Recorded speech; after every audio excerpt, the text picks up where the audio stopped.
মিঠিকে doctor কৃষাণুর সঙ্গে বিয়ে দেওয়ার সিদ্ধান্ত নিল নতুন।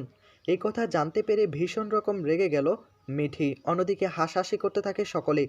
সম্পূর্ণটা জানতে ভিডিওতে লাইক দিয়ে চ্যানেলটাকে সাবস্ক্রাইব করে দেখতে থাকুন। গল্পের শুরুতে আমরা দেখতে পারবো ঠাম্মি বুবলাইকে বলে বর্ষাকে আবার এই বাড়িতে আনার জন্য। আর তখনই বুবলাই পিসিমণির দিকে তাকে বলে, পিসিমণি হয়েছে, তুমি চুপ থাকো, আমি কথা বলছি। ঠাম্মি বৃদ্ধ মানুষ, তাকে বলতে দাও। আর ঠাম্মি বললেই কি হয়ে গেল নাকি? তোমরা তো বুবলাইকে চিনো। বুবলাই কেমন মানুষ? আমি হলাম একরোগা। আমি যা সিদ্ধান্ত নিয়েছি, আমি বর্ষাকে ডিভোর্স দিব। আর আমি তাই করব। পৃথিবীর কোনো শক্তি এসে আমাকে আটকাতে পারবে না। আমি যা সিদ্ধান্ত নিয়েছি, ওই বর্ষা আমাকে, আমার পরিবারটাকে শেষ করে দিয়েছে। আর আমি তার সঙ্গে সংসার করব? তোমরা কি করে চিন্তা করতে পারলে? তাই প্লিজ তোমরা কোনোভাবেই ঠাম্মির সঙ্গে রাগারাগি করো না। ঠাম্মির যথেষ্ট বয়স হয়েছে, তাছাড়া উল্টাপাল্টা কথা বলে ফেলে। তাই আমরা ওনার কথা না ধরি। তখনই কমলিনী আবার ঠাম্মির দিকে তাকে বলে, মা, আপনি আপনার ছেলের মাথায় বিষ ঢুকিয়েছেন, কানে বিষ ঢুকিয়েছেন, পুরো শরীরে বিষ ঢুকিয়েছেন। আমার ছেলেটাকে কেন শেষ করতে চাচ্ছেন? ওই বর্ষাকে কেন আমার ছেলে আবার এই বাড়িতে আনবে? ওই বর্ষা কী করেছে সেটা কি আপনি ভুলে গিয়েছেন নাকি? এত বেশি বাড়াবাড়ি করবেন না। আপনার ছেলের জন্য যা করেছেন সেটা রেখে দেন। আমার ছেলের জন্য বেশি শাসন করতে যাবেন না। আমার ছেলের জন্য কোনটা ভালো কোনটা মন্দ সেটা আমি জানি, আমি সিদ্ধান্ত নিব। আপনি কেন ওর কানে বিষ ঢুকাচ্ছেন? ওকে বলছেন বর্ষাকে আবার এই বাড়িতে আনার জন্য। এই কথাগুলোর বলাটার মানেটা কি? আপনি কি এরপরেও বর্ষাকে সাপোর্ট করবেন? বর্ষা দিনের পর দিন আমাকে, নতুন ঠাকুর বউকে, এই পরিবারটাকে একদম শেষ করে দিয়েছে। তারপরেও কেন তাকে আমরা এই বাড়িতে আনবো? কোনোভাবেই না। তাই আপনাকে আমি একটা কথা বলে দিচ্ছি, আপনি কোনোভাবে এইসব বিষয় নিয়ে আর কোনো কথা বলবেন না। বুবলাইকে এই বিষয়ে কোনো কথাই বলবেন না। তার মানসিক অবস্থা ভালো না। তার সিদ্ধান্ত তার একার সিদ্ধান্ত, আমাদের সিদ্ধান্ত। আমরাও চাই না বুবলাইয়ের জীবনটা নষ্ট হোক। আমার ছেলের জীবনটা এভাবে নষ্ট হয়ে যাবে, আমি কি মা হিসাবে তা দেখতে পারবো নাকি? তার জীবনটা আবার নতুন করে আমি সাজিয়ে দেব। আমি তো আছি, আমি তো তার মা, আমি তার জীবনটা দেখব। আপনাকে আমার ছেলেকে নিয়ে ভাবতে হবে না। আপনি বরং আপনার ছেলেকে নিয়ে ভাবুন। আর আপনার ছেলেকে নিয়ে ভাববেন বা কি? আপনার ছেলেকে আপনার কাছে আছে নাকি? যদি এতই ভাবার থাকে তাহলে আপনার ছেলের কাছে চলে যান। এদিকে নতুন সেখানে আসে। আর তখনই কমলিনী বলে, তুমি কিন্তু এখনও বললে না কে আসবে। নতুন তখন বলে, রান্নাবান্না করো, তাহলে ঠিকই বুঝতে পারবে কে আসবে।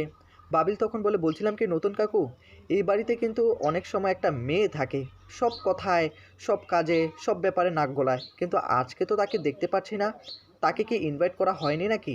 এদিকে তখনই কমলিনী আবার বাবিলের দিকে তাকিয়ে বলে, বাবিল, আমি বুঝতে পারছি তুই কার কথা বলছিস। মিটিলের কথা বলছিস তাই তো? বাবিল, তুই হয়তো বা ভুলে যাচ্ছিস যে মেয়েটা একটা চাকরি করে, তার চাকরির জন্য অনেকটা সময় ব্যয় করতে হয়। সে এখন অফিসে আছে, আর হুটহাট করে আমাদের বাড়িতে চলে আসবে, তার কি মানে? এদিকে তখন আবার বাবিল বলে, বাবা, একটা কথা বলার জন্য এভাবে আমার উপর রেগে যাচ্ছ? আমি শুধু বললাম আর কি, সব কাজে থাকে, এখন থাকবে না। এদিকে তখন আবার মিঠি বলে, থাকবে তো, মিঠিল দিয়ে অবশ্যই আসবে। এদিকে নতুন তখন বলে, এবার অন্তত আমাদের বাবিলকে একটা বিয়ে করিয়ে দেওয়া দরকার, খুব তাড়াতাড়ি মিঠিলকে এই বাড়িতে বউ করিয়ে আনা দরকার। তখনই আবার মিঠি বলে, হ্যাঁ নতুন কাকু, একদম ঠিক কথাই বলেছ। এদিকে তখনই আবার ঠাম্মি বলে ওঠে, শুধু আমার বাবিল দাদুভাইকে বিয়ে করালে হবে নাকি? আমাদের মিঠিমা কী করেছে, তারও তো একজন সঙ্গী লাগবে, তাই না? মিঠি ভীষণ রকম রেগে যায়। আর তখনই বলে, তোমরা এসব কথা কেন বলছো? হ্যাঁ, আমি এখন বিদেশে যাব, বিদেশে গিয়ে পড়াশোনা করব। এখন কি আমার বিয়ে করার সময় নাকি? মা, তোমরা কিছু বলছো না কেন? এদিকে তখনই আবার কমলিনী বলে, দেখ, বিদেশে যাওয়ার হয় তুই যেতে পারিস, আমাদের আপত্তি নেই, কিন্তু আমি চাচ্ছি বিদেশ যাওয়ার আগে তোর এবং তোর ভাইয়ের একটা শুভ কাজটা আমি শেষ করে ফেলবো। আমারও তো যথেষ্ট বয়স হয়েছে, আমি আর কোনো টেনশন নিতে পারবো না বাবা। তোরা নিজেদের সংসার নিজেদের মতো করে গুছিয়ে নিস। তখনই আবার মিঠি বলে, মা, তুমি ওই কথা বলছো? আমাকে তোমরা এভাবে ফেলে দিচ্ছ? তখনই আবার বড় ঠাম্মি বলে, কেন রে, তুই কি চিরকুমার থাকবি নাকি? বিয়ে শাদী করবি না নাকি? তোর তো যথেষ্ট বয়স হয়েছে, পড়াশোনা করেছিস। মিঠি তখন বলে, এই শোনো না, আমাকে নিয়ে তোমাদেরকে ভাবতে হবে না। আমার সিদ্ধান্ত আমি নিতে পারবো। এখন আমার কোনো বয়স হয়নি। তোমরা এরকম কেন করছো? আমাকে বাড়ি থেকে তাড়িয়ে দেওয়ার জন্য? আমি কিছুই বুঝতে পারছি না। এদিকে মিঠি যখন ভীষণ রকম রেগে যায়, তখন আবার কুর্চি মিঠির কাছে এসে বলে, মিঠি, যত রাগ তত আবার অনুরাগ, এটা কিন্তু ভুলে যাস না। এদিকে মিঠির কানে কানে এই কথাটা বলে কুর্চি ভীষণ রকম হাসতে থাকে। আর তখনই আবার বড় ঠাম্মি বলে, হ্যাঁ রে নতুন, তোরা কি আগে থেকে পাত্র ঠিক করে রেখেছিস নাকি? ওই ছেলেটাকে নাকি? আমি তো একটু একটু করে বুঝতে পারছি। এদিকে বাবিল তখন সকলের সামনে বলে, আমি তো খবর পেয়েছি আজকে নাকি ওই অনুরাগের ছেলেটা আসবে। আর এ কথা শুনে তখন মিঠি আরও রেগে যায়। এদিকে তখনই আবার বাবিল বলে ওঠে, আমার তো সন্দেহ ওই ছেলেটা আসলে মিঠিকে পছন্দ করবে কিনা। আসলে আমাদের বোন তো তেমন সুন্দরী না, এখন ও যদি পছন্দ করে নিয়ে যায় তাহলে একটু ভালো হয় আর কি। কিন্তু ছেলেটা তো শিক্ষিত, একজন ডক্টর, আমাদের আসলে সেই চিন্তা। আমাদের তো খুব পছন্দ হয়েছে। মা, তুমি বলো তো আসলে ওকে পছন্দ হবে কি না? আমার তো একটু সন্দেহ হচ্ছে, কি করি বলো তো?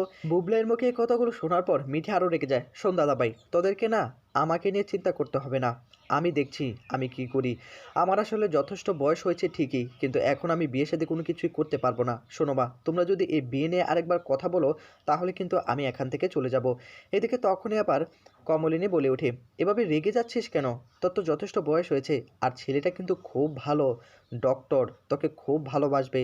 আর ছেলেটাকে দেখেই না আমার ভালো লেগে গিয়েছে। তখন আবার মিঠি বলে, মা চুপ করো না, কেন এসব কথা বলছো এখন? আমি কিছুই বুঝতে পারছি না।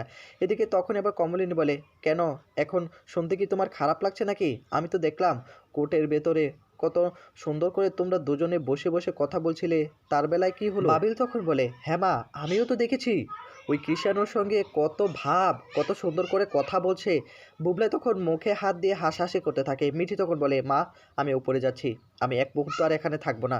তখনই আবার নতুন বলে, আমার মিঠিমাকে এভাবে এভাবে রাগিয়ে দিও না তোমরা, আমার মিঠিমা কিন্তু এক্ষুনি উপরে চলে যাবে। এ মিঠি, তুই আমার কাছে চলে আয় তো।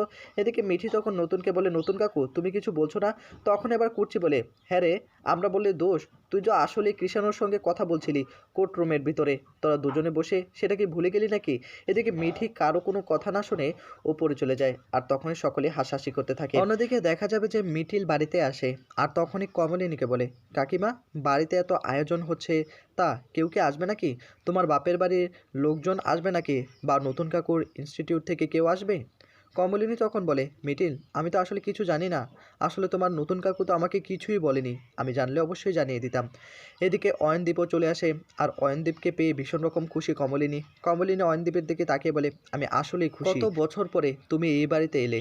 আর তখনই অয়নদীপ বলে, হ্যাঁ এসেছি, আসার তো সুযোগই পাইনি, নেমন্তন্ন করলে না আসতাম। কমলিনী কুর্চির দিকে তাকিয়ে বলে, দিদিভাই আমি জানতাম সব কিছু ভুল বুঝাবুঝির অবসান হবে, দেখো আবারও তোমরা সুখের শান্তিতে সংসারটা করতে পারবে। এদিকে তখনই আবার অয়নদীপ কমলিনীর দিকে তাকিয়ে বলে, কীভাবে সুখের সংসারটা হবে আমাকে একটু বলুন তো, আমার সারাটা জীবন তো শেষ করে দিল আপনারই দিদিভাই, একটু সামলে রাখতে পারলেন না? কমলিনী তখন অয়নদীপকে বলে, হয়েছে হয়েছে, এত কথা বলতে হবে না, তা কী খাবেন, চা করে দিব? তখন অয়নদীপ বলে, হ্যাঁ চা করে দিলে তো ভালোই হয়। তখন আবার ঠামি বলে, শুধু কি জামাইকে চা দিবে, একটু একটু কিছু বেড়ে দাও না, জামাইটা এত বছর পর বাড়িতে এসেছে, আবার আমরা জামাই আদর করতে পারবো, এই সৌভাগ্য কি হয় নাকি?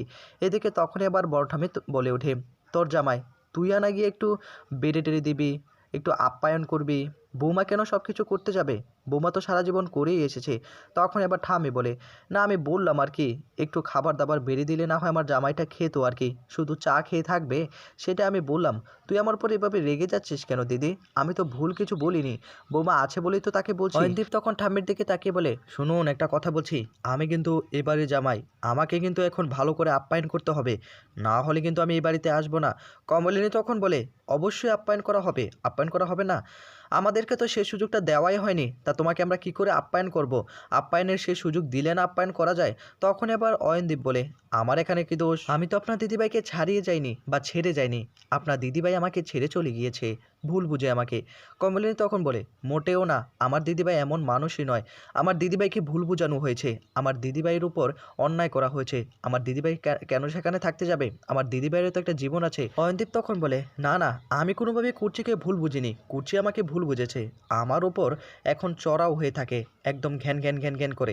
কুর্চি তখন বলে, কি ব্যাপার বৌদি ভাই, ওর সঙ্গে কী এমন কথা বলছো, ও উল্টাপাল্টা কথা বলবে আর আমি মেনে নিব, আমি ওকে ভুল বুঝেছি?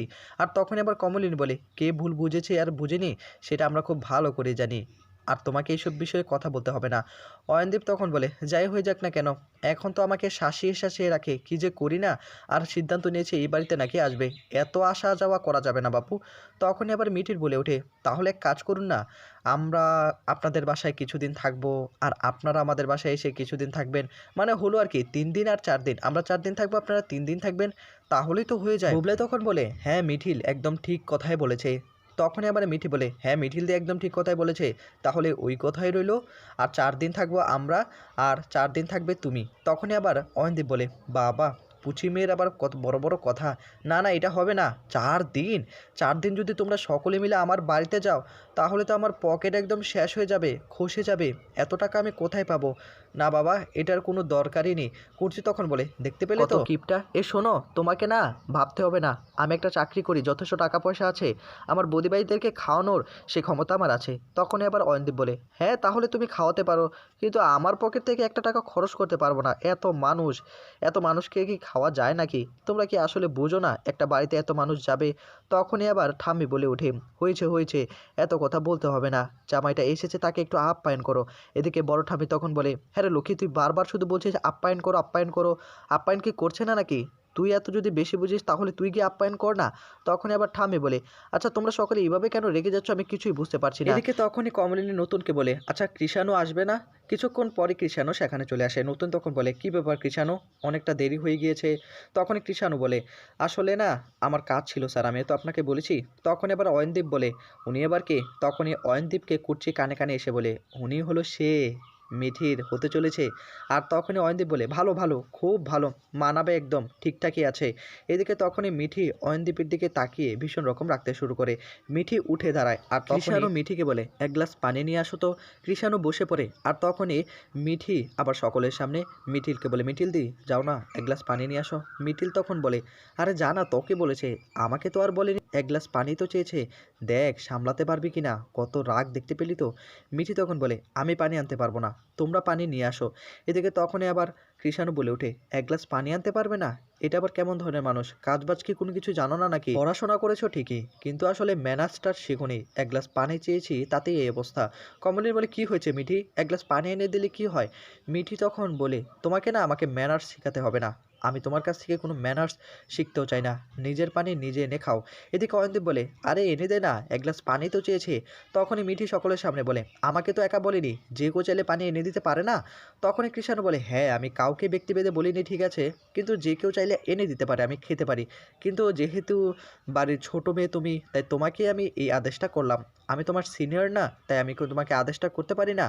আমি বড়দেরকে কিভাবে বলি এক গ্লাস পানি এনে দিতে, তাই তোমাকে আমি বলেছি। কিন্তু তোমার আচার ব্যবহার দেখে যা মনে হচ্ছে, তুমি আসলে না ম্যানার্সটা ভালো করে শিখতে পারোনি, তোমাকে শেখানো হয়নি। এদিকে তখনই বাবিল বলে, একদম, মিঠি যা না এক গ্লাস পানি নিয়ে আয় না, এতটা দেরি কেন করছিস, এক গ্লাস পানি তো চেয়েছে। তখনই আবার কৃষাণু বলে, থাক, আমাকে আর পানি খেতে হবে না, এক গ্লাস পানি খেয়ে আমার উচিত শিক্ষা হয়ে গিয়েছে, এতগুলো কথা আমাকে শুনতে হচ্ছে। এদিকে কুচি তখন মিঠির দিকে তাকে বলে, মিঠি কি হচ্ছে কি, আমি তো কিছুই বুঝতে পারছি না, তোর কাছে এক গ্লাস পানি চেয়েছে, তুই কি পানিটা এনে দিতে পারবি না? মিঠি তখন বলে, তোমার যদি এতই দরদ হয় পিসিমণি, যাও না পানিটা নিয়ে আসো। তখনই আবার কৃষাণু বলে, থাক, আমার জন্য কাউকে পানি আনতে হবে না। কমলিনী তখন বলে, তোমরা আসলে না কি যে করছো, এক গ্লাস পানি চেয়েছে ছেলেটা, পানিও আনতে পারলে না। তখনই কমলিনী রান্নাঘর থেকে কৃষাণুর জন্য পানি নিয়ে আসে আর তখনই কৃষাণু বলে, থ্যাংক ইউ আন্টি। আসলে সবাই আসলে সব কাজ পারে না, সেটা দেখেই বোঝা যাচ্ছে। এক গ্লাস পানি চাওয়াতে আমাকে এভাবে অপমান করে দিল, না জানি আবার পরবর্তীতে কি কি করে, সেটা নিয়ে আমি চিন্তা করছি। আসলে কার কপালে যে কি আছে তা বলা মুশকিল, আমি এখনই ভয় পেয়ে যাচ্ছি। এদিকে মিঠিল তখন মিঠির কাছে এসে বলে, দেখ কতটা রাগী, পরে সামলিয়ে রাখতে পারবি তো, মানে আর কি বলছিলাম আর কি। মিঠি তখন বলে, মিঠিল দি তুমি কেন এসব কথা বলছো, হ্যাঁ আমি তো কিছুই বুঝতে পারছি না। এদিকে মিঠি তখন সকলের সামনে বলে, আমি চলে যাচ্ছি উপরে, তোমরা তোমরা কথাবার্তা শেষ করে আমাকে বলো, আমি আসবো। তখনই নতুন তাকে আটকে বলে, মিঠিমা কোথায় যাচ্ছিস, দাঁড়া না, কি এমন হয়ে গিয়েছে?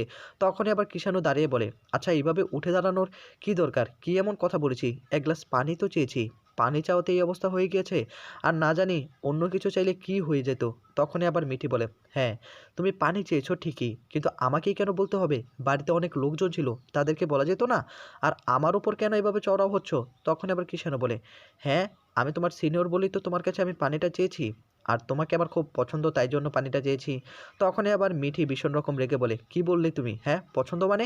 তখনই কৃষাণু বলে, না না এভাবে তাকিও না, এভাবে তাকালে না আমার আবার একটু ভয় লাগে, জানোই তো। আর হ্যাঁ একটা কথা স্যার আপনাকে বলছি, ওকে কি একটু ম্যানার শেখাননি? কোন স্কুলে পড়েছে, কোন কলেজে পড়েছে?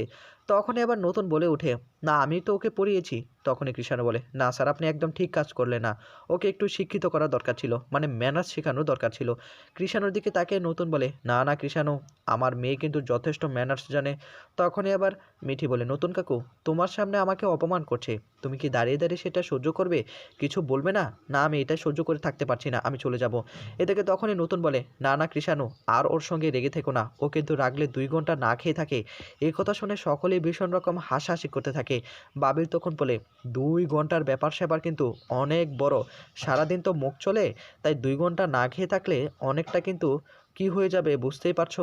এ থেকে তখনই কৃষাণু বলে, বাবা 2 ঘন্টা না খেয়ে থাকার অভ্যাস, অনেক বড় সময়। তখনই আবার বুবলাই বলে, থাক মিঠি রাগ করিস না, আজকে তো বাড়িতে অনেক আয়োজন হয়েছে, তুই যদি এখন রাগ করে থাকিস 2 ঘন্টা না খেয়ে থাকতে হবে, তুই কি আসলে থাকতে পারবি নাকি? এ থেকে তখনই নতুন বলে, থাক আর ওকে লজ্জা দিতে হবে না, ওকে আর অপমান করতে হবে না, যা কথা হবে তা পরবর্তীতে হবে। এদিকে তখনই আবার কৃষাণু বলে, স্যার আজকে কি স্পেশাল কেউ আসবে নাকি? তখনই আবার নতুন বলে, হ্যাঁ আসবে। কিছুক্ষণ পরই দরজায় কড়া নাড়াতে শুরু করে, আর তখনই দরজা খুলে নতুন। তো বন্ধুরা কে কে চাও কৃষাণুর সঙ্গে মিঠির বিয়ে হোক, কমেন্ট করে জানাতে পারো।